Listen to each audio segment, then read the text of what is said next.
so often I have said, wouldn't you want to be in the room when these crazy decisions, these mad and bonkers PR decisions by Prince Harry and Meghan Markle are being made? And finally, we have heard from one of the PRs in the room who saw it all. This is absolutely fascinating reporting from Paula Frolick of News Nation, who says that a PR executive claims that Meghan and Harry are both delusional. And remember, there's a lot of these. They have gone through 11 PR operatives in 5 years. And Paula Frolick reports the attending PR people who worked with the main point comms people are finally speaking out on Prince Harry and Meghan Markle. One PR executive with knowledge of the couple told me the duo was problematic in different ways and considered both, quote, delusional, saying Meghan wouldn't make eye contact with anyone other than the head PR contact. The turnover was incredible. Meanwhile, Harry, in this person's opinion, is, quote, dumber than you could ever imagine, like lacking basic math skills and not understanding how to calculate living expenses, which, to be fair, the guy never had to, coming from unlimited funds his whole life. And I have to be honest, both of these reports ring true. From what I have reported for a long time, and remember, I've spoken to a lot of people who have spent time working for Prince Harry and Meghan Markle.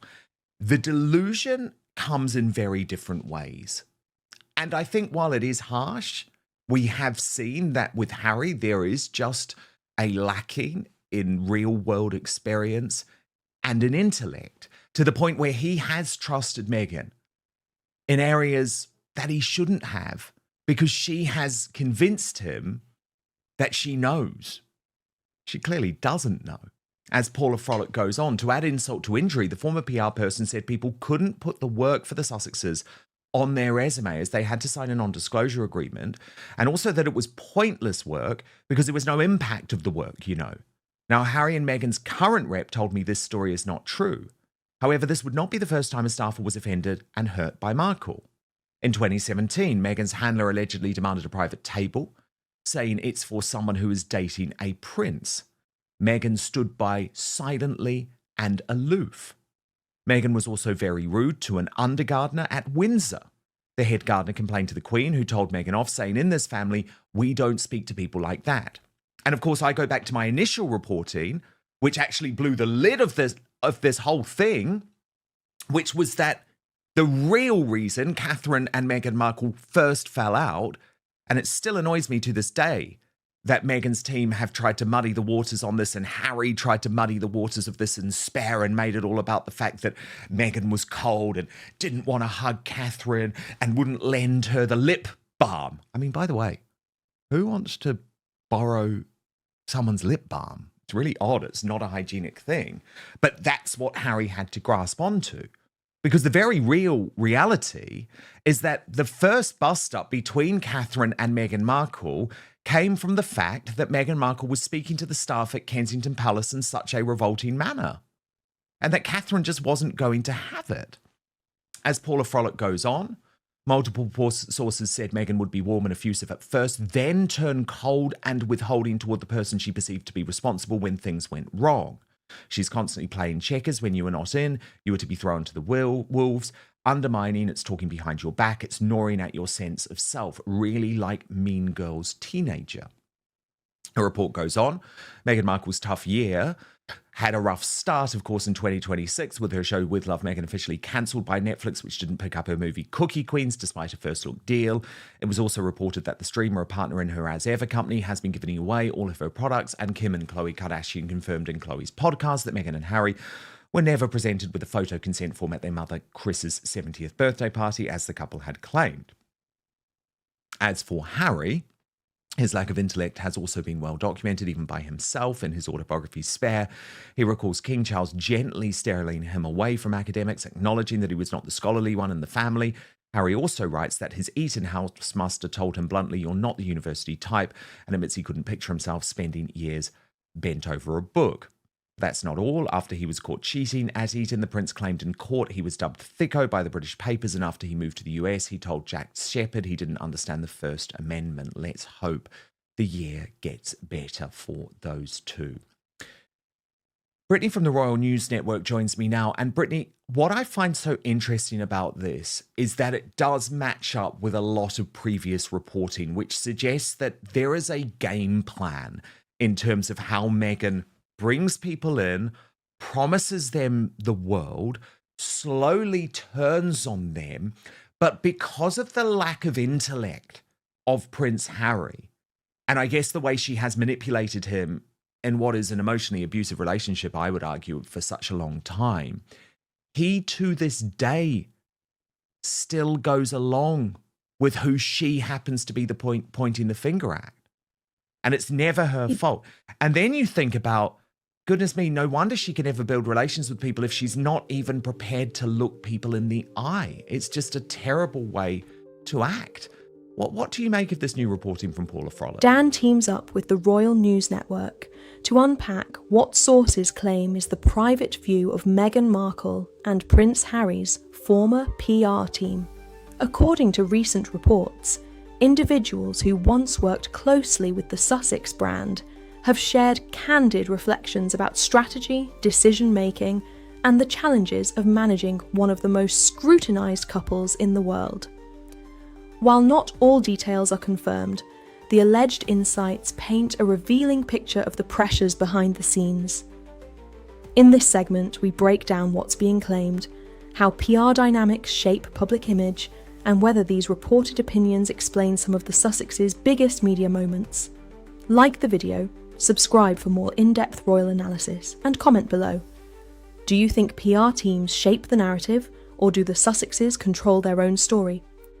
I thought it was really interesting, Dan, and definitely things that we've heard before constantly, that Meghan only wants to deal with the head-to-head person. I can't remember in what particular, maybe it was even Netflix, like she only wanted to deal with like Ted Sandros or something. She wouldn't talk to some of the people below him or somewhere on the team. I can't quite remember the circumstances, but Meghan has this thing where she only wants to deal with the top dog. And the reality is, people who work well with others work with anybody, no matter how high or low you are on the ladder. They talk to everyone, they collaborate, and those are the people who tend to be the most successful.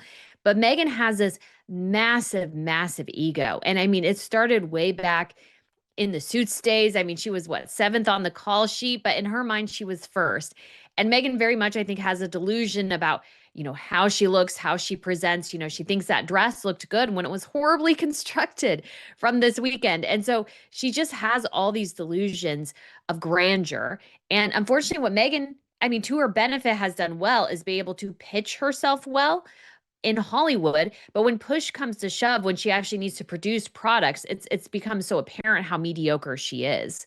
And Harry is just dim. And at this point, he can't admit, I think, anything else and just goes along with Meghan, in part because if he acknowledges how much of a grifter she is, how much she probably manipulated and lied to him to get him to do certain things that have not really been to their benefit, or definitely not his benefit or their children's benefit, he has to admit that everybody in his life was correct when they told him that Meghan Markle was bad news. So he's going to continue to go down this path until either Meghan tosses him aside for somebody else or things become so bad that he can't stand it anymore.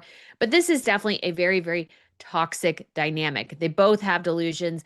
They both are disconnected from reality, and they struggle to make it in this industry, which they've tried to, which is Hollywood. They're failing there. Meghan's business, I think, is failing with as ever. Nothing in 2026 has gone well for them so far. They're basically grasping at straws at this point. And so things are just not looking too rosy for them. And I'm sure every day, sometimes Harry thinks to himself, man, I wish I was back in the royal family doing the normal royal duties. Why did we do this again? Oh yeah, my wife needed to. She needed the Hollywood success that she could never get on her own as Meghan Markle. But as the Duchess of Sussex, she got a little bit of it, but it didn't imbue her with talent, a royal title. So she's still just Meghan Markle. Of course. And the thing is, Brittany, is that when she was in the British royal family, what she was able to say to Harry, and this is why I think he's so stupid that he hasn't realized that the whole argument has come crashing down, is that Oh God, if I had my Hollywood people on this, if Sunshine Sacks were properly employed, none of this would be going on. It is the courtiers who are letting us down. Now, that never made any sense, by the way, given that her team were people who were employed directly by her. It was like Sarah Lathan, who was the former Democratic operative who'd worked for Hillary Clinton, who was an American, by the way, who she handpicked and then decided to quit working for the Sussexes and actually stay in the British royal family on behalf of the late Queen Elizabeth II because she hated the way that they acted so significantly, and also because she was such a competent person. But then the other person was James Holt, who stayed with them up until very recently. So it was always a myth, but she drove people into the ground, Brittany. She drove them into the ground because for her, it's never behavior by the couple that has resulted in the negative headlines. It has to be the PR. And that's why I think Meredith Main's finally pulled the plug, because of course, we know now that all of the fallout from the Kardashians in regards to Photogate was quite frankly down to Meghan's lies. There was no consent form. And if you start lying to your own PR, who then lies on your behalf, which is what happened so many times with Harry and Meghan, you no longer trust them. And I think back to my personal experiences, Brittany, and this is long before Megxit, when I was executive editor of the Sun newspaper, and I did really try, actually, to be fair. And so I would work with Harry and Meghan's team a lot on stories. But there was very often an intransigence, which you just knew came from Meghan and Harry. I could be saying, look, here's the proof. This is the documentation that I've got. And they wouldn't want to accept it because for them, I think the truth is something that's very malleable.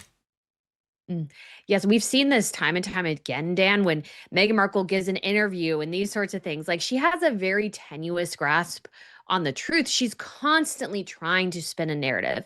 And this comes, I think, from her desperate need for control.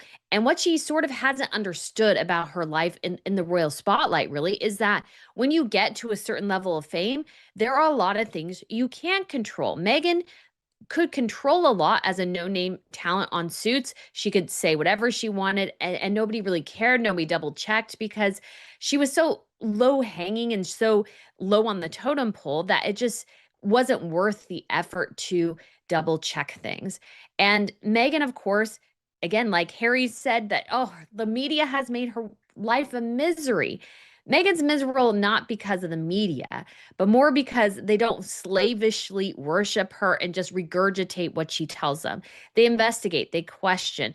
And that's why Meghan has issues with the media. We saw this weekend at that event in Hollywood. She loved the flashing bulbs of the camera. She loved it. She loved every second of being on that carpet in that dress posing. Her issue always is that she can't deal with the reality that she basically has mean girl energy. She has allegedly bullied staff, that she's not necessarily, I don't think, a very nice person. And yes, that gets picked up in the media after a while. And that's Meghan's issue. That's why she's frustrated, is that the media holds up a mirror to her. And Meghan Markle can't stand what's in the mirror. She has to go and find the funny mirror in the carnival that gives her the exact look that she wants. That's what she always wants to find. And the media is not going to do that for her, except for a couple of outlets. And it drives her bonkers. And that's why she's so immensely, immensely frustrated.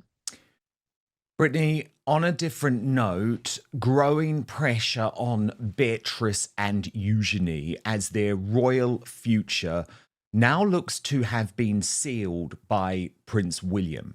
So even though sources close to both princesses saying they are aghast at the new Epstein revelations, Richard Eden of the Daily Mail writing that William is actually right to say, no, you can have no role in royal life in the future. I'm fascinated to get your viewpoint on this, Brittany, but first let me just take you through Richard's argument.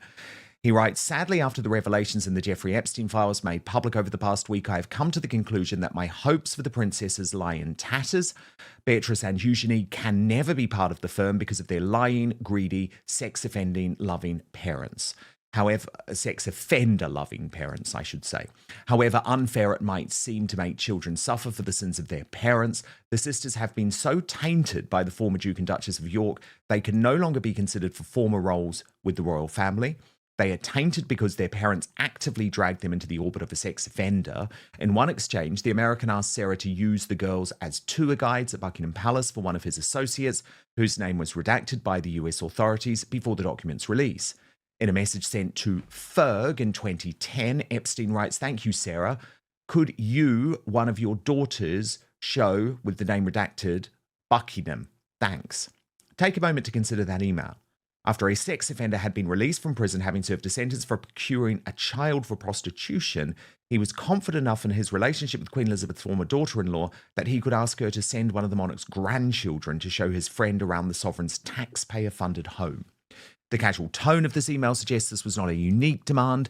Indeed, a message sent to him by the then Duchess later that year apologised that the princesses could not serve as tour guides for a different pal of his. It's not known if the friends were also sex offenders.